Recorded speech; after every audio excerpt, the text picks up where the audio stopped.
الحمد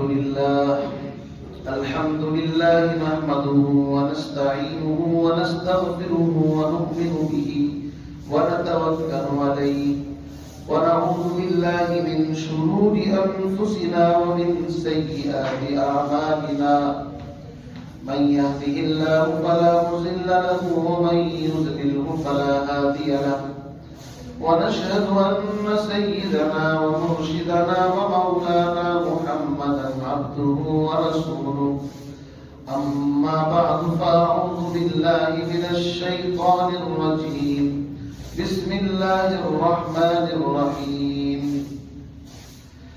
يا أيها النبي إذا جاءك المؤمنات يبايعنك على أن لا يشركن بالله شيئا ولا يزنين ولا يقتلن أولادهن ولا يأتين ببهتان يفترينه بين أيديهن وأرجلهن ولا يعصينك في معروف فبايعهن واستغفر لهن الله إن الله غفور رحيم آمنت بالله صدق الله العلي العظيم.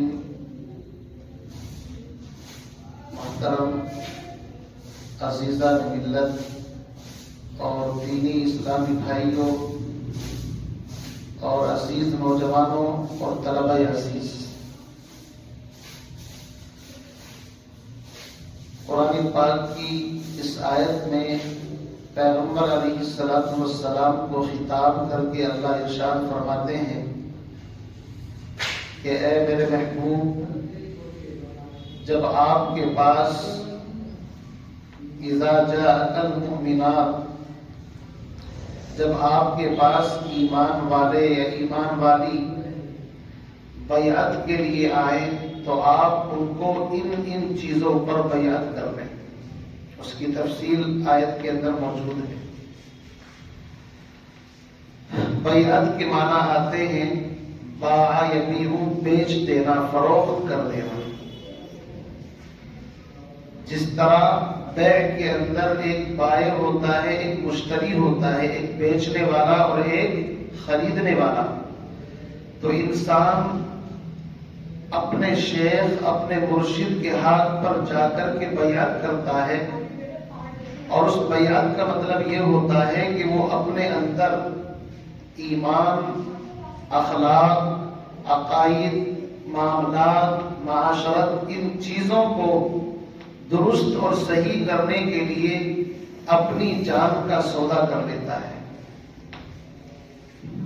اسی لیے بیعت کرنا سنت ہے اور اصلاح کرنا فرض. اصل چیز بیعت نہیں ہے، بیعت تو سنت ہے، مستحب ہے.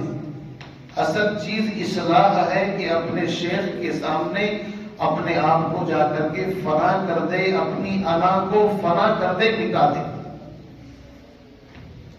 جیسا کہ خواجہ عزیز الحسن مجذوب نور اللہ مرقدہ نے اپنے شیخ حضرت حکیم الامت تھانوی نور اللہ مرقدہ کی خدمت میں جا کر کے عرض کیا تھا کہ نہیں کچھ اور خواہش آپ کے در پر ملایا ہوں، نہیں کچھ اور خواہش آپ کے در پر ملایا ہوں، مٹا دیجئے میں مٹنے ہی کو آیا ہوں. اصل چیز یہ ہے کہ انسان اپنے وجود کو مٹا دے، اپنے آپ کو فنا کر دے، خواہشات کا کچومر نکال دے.